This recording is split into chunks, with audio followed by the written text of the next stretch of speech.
την Ελλάδα και ήταν στα πρόθυρα της Αθήνας. Είχε δοθεί εντολή από το επιτελείο ναυτικού να γίνει αυτοβύθιση, δηλαδή να βυθίσουμε εμείς το πλοίο για να μην το πάρουν οι Γερμανοί.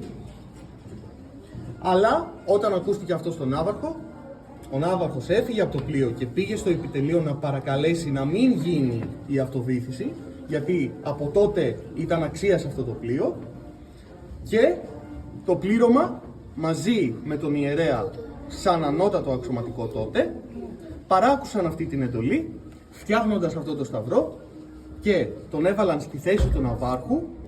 Σε εισαγωγικά ο ναύαρχος φυσικά όταν κατάφεραν και εν τέλει φύγανε ήρθε μαζί τους, αλλά στην αρχή ήταν χωρίς ναύαρχο το πλοίο, και είπανε ότι ο Θεός μέσω του σταυρού θα μας οδηγήσει στην ελευθερία.